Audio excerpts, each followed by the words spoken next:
This is how you're going to get to financial freedom. You're already making a good amount of money in your day job, but you know that you don't want to be doing this day job or your full-time job forever. Then you need your money to work for you, right? You're trying to get to a level of financial freedom so that you don't have to work in your full-time day job forever. So you don't have to put in crazy hours or work stressful times or whatever it may be. You want financial freedom in 20 years, maybe even 15 years. Shoot, maybe for some of you in 10 years, whatever it may be. Whatever your timeline is, financial freedom is the goal and you are trying to get there. And maybe you need to know how to get there. And that's why I decided to start this new series. What I'm going to be sharing with you is what I have learned and am still learning on my journey to financial freedom, right? Because I learned a lot in the past few years, getting my business to pretty much $500,000 and how to keep more of that money, how to make that money work for me, what I should be doing, what I shouldn't be doing, all that good stuff. So in this new series, which I'm thinking about calling Financial Freedom for High Earning Women, I'm going to be taking you guys through all the things that you need to know. And this is the first video in the series. So if you aren't already subscribed, make sure you do so. Hit the little bell because you're going to want to keep up with this series. And comment down below and let me know what other kinds of videos or what other questions you have, because it'll help me as I'm thinking about what kinds of videos is going to be helpful. For this first video, we are going to talk about budgeting. It's like a bad word. I think people have such a negative connotation with budgeting, but even if you have a large income, right? Even if you're making multiple six figures in your full-time job, in your day job, you still need a budget, especially if you're on your way or trying to get to financial freedom. You have to make sure you are doing the right things with your money. And the only way to make sure you are doing the right things with your money is to track where your money is going. And that's why it is fitting to start this series off with a budgeting video. So if you haven't already, grab your phone and grab a notepad, grab your laptop, whatever it may be, because you're gonna need to take some notes, or just listen to me and play me in the background and come back when you're ready. That's fine too. But what I have here, I actually have my laptop screen. So I am going to do either a little split screen number or just put my laptop screen recording over the entire, over the entire screen so that you can see what I'm doing. I'll do that in a few seconds when I get there. But the first thing I'm going to do is talk to you about how you need to set up your budget and what you need to be doing. Okay, so now you are probably looking at my screen and I've just pulled up an Excel sheet here. And the reason I pulled up an Excel sheet is because I want to make it as easy as possible, like start from the beginning, but know that there are budgeting tools that will automate this for you and will make it really easy because you can connect it to your bank account, you can connect it to your credit card spending, and some credit cards will even have their own budgeting tools within your little credit card dashboard as well, that you could also connect all of your accounts. So that's really what I recommend, is getting a separate budgeting tool. And I'll create a whole separate video on that if you guys want me to, different ones you can consider, or connecting it to your credit card if they have an expense tracker or budgeting tool within your credit card app. But for the purposes of this video, just because I don't know what you guys have and I don't know what you're using, I'm going to show you how you can do it on your own from scratch with just an Excel sheet. So I've got the Excel sheet here. You see my blank Excel sheet. So literally the first thing that you are going to do is you're going to create your categories. So when you're creating a budget, you need to have these categories. So the first category in column A, we have expenses. The second category in column B is going to be your savings. And I'm going to also put / investments, although you can separate those two out. And then your third category, I'm just going to put social. The reason why I'm only doing these three categories is because your budget really doesn't have to be anything drastic or anything super complicated. These are the most important categories that you need. And so actually I am then going to insert some columns before each one, because obviously you need space to put your numbers. So for your expenses, guys, what I recommend, especially if you're high earners, right? Don't let your expenses go up to the max of what you're earning, right? So if you are earning, let's just say $15,000 a month, your expenses should not be $12,000 a month. I recommend keeping your expenses at no more than 30% of whatever your income is. And so I didn't add it, so let me go ahead and add it here. another column for income, right? If you're a salaried worker, which most of you probably are, especially if you're high earners, you probably have a salary and maybe a bonus, you're going to just like put that salary here. So just for the sake of doing this presentation, we're going to assume that your income, you are salaried at $300,000 per year. That's what we're going to go with, right? So coming over here to the expenses, right? You're going to have rent. You're probably going to have utilities. So then what else? What other expenses do people have? Like gas, electricity. So some of you guys, you probably have car notes, right? So literally any expense like that regularly would be coming out on a monthly basis, you need to add under your expense category. So if you're charged, like maybe you have like credit card bills, you of course have groceries. At this point, I'm typing with one hand. You have groceries, you have gas. For me, at least, I have cleaners because I have my cleaners come and clean my apartment, right? So basically what you're putting here is like your monthly expenses, and everything here we're going on a monthly basis.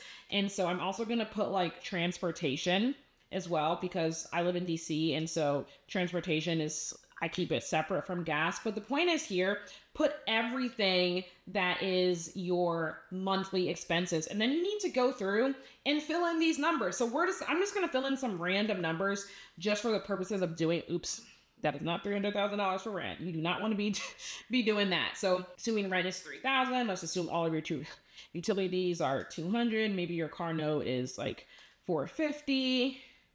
Actually, let's do $600 because I know some of y'all drive some expensive cars.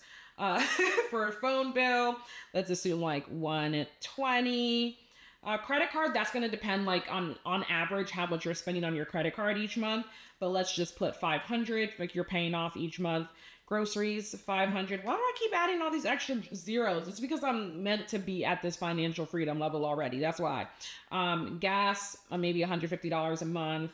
Cleaners, my cleaners, at least they come twice a month, like every 2 weeks. And I don't exactly even remember, but let's just put 300. And then transportation, let's put 300. And that's like Ubers and all that, right? So that's your expenses. And so then maybe leave a couple of like bullets here or rows here just in case. Obviously you can always add more, but what we're going to do is we're going to get the sum of your entire expense category, right? And so that's $5,670 in expenses. And that's a good number, right? That's a good number because you're nowhere near your 30% of your income, right? Of your salary, excuse me. And of course, this salary, this is pre-tax. It's not your take-home pay. If you're making around $300,000, your take-home pay, I don't even know. Your take-home pay is going to depend on the state you're living in and how much taxes you're taking out.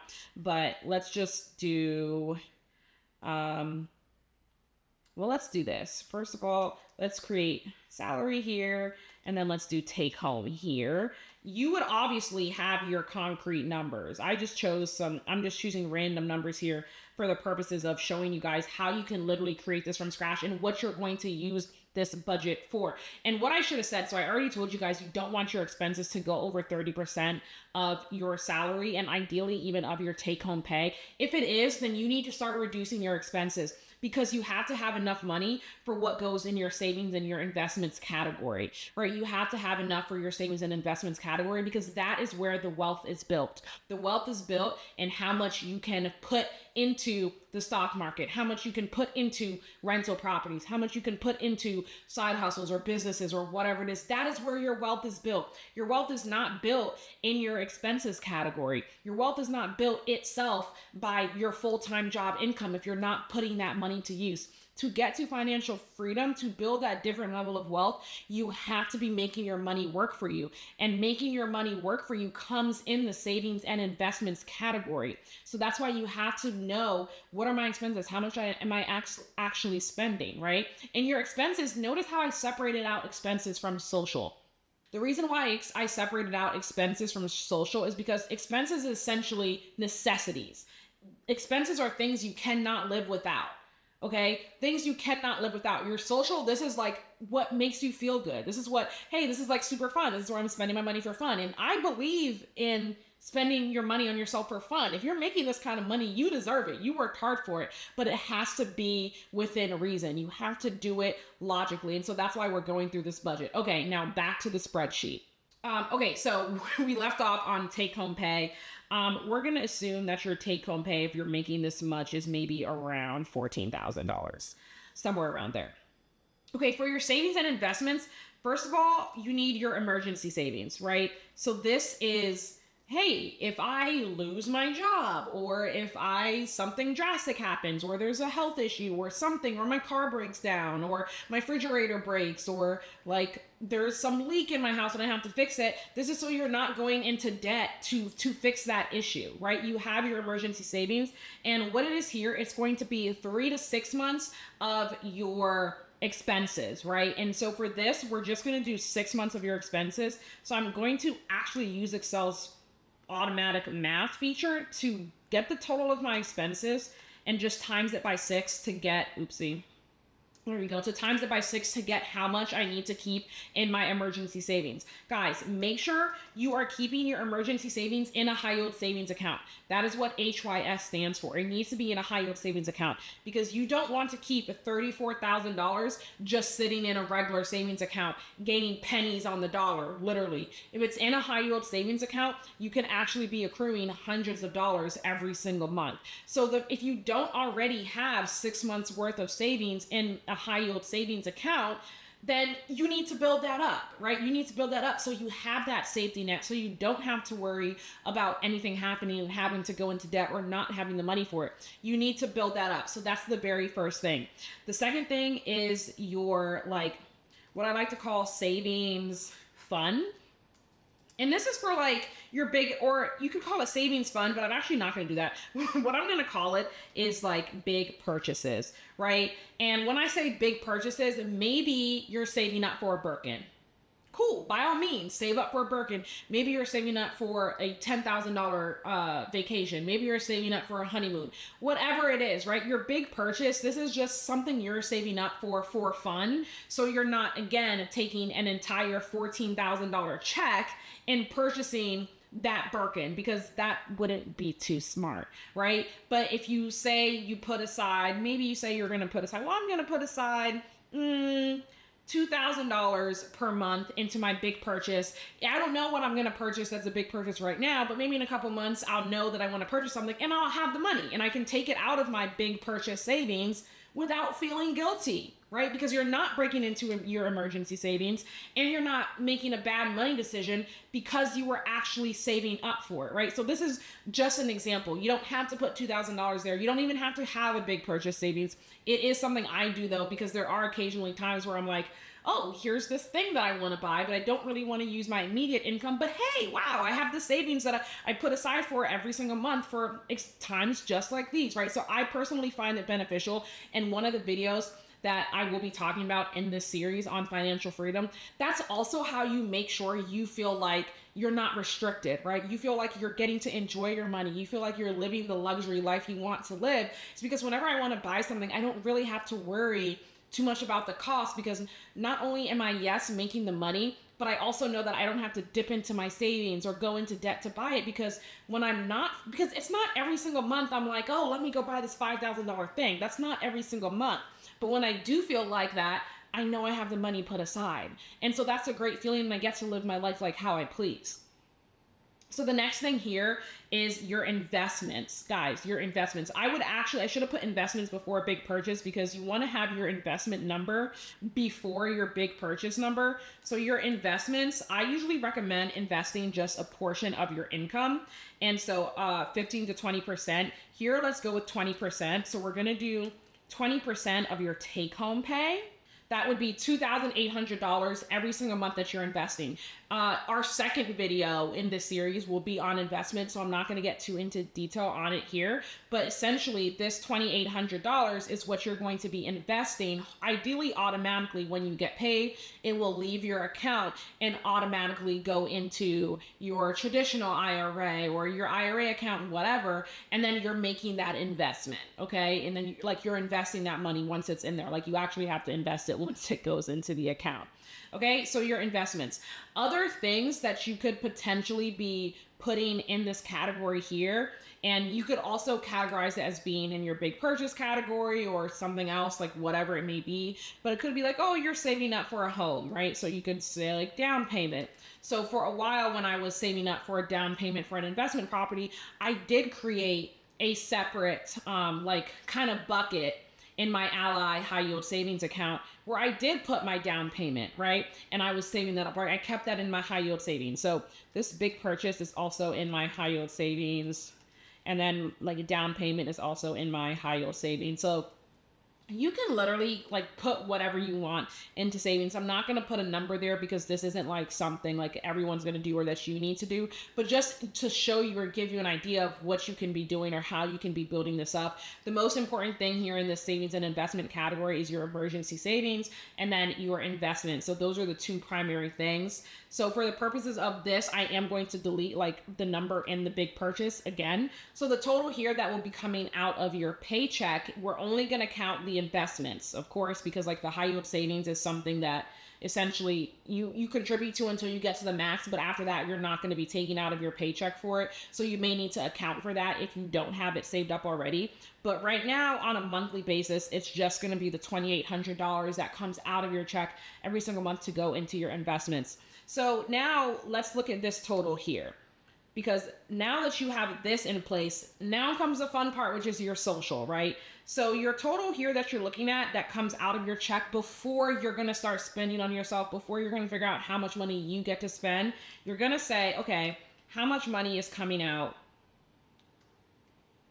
from my savings and investments and from my expenses? $8,470. So then if you say, okay, well then how much is remaining? So of course, it's just some simple math here. We're going to take your take home minus your total here, and then that leaves you with $5,530. So literally in your social category, you have $5,530 remaining to spend every single month, right? So literally extra, you have $5,000 every single month extra to spend how you please. So then like if you say like, oh, like I don't need that much, or I'm probably not going to spend that much, then maybe come over here to the big purchase and say, oh, I'll put $1,500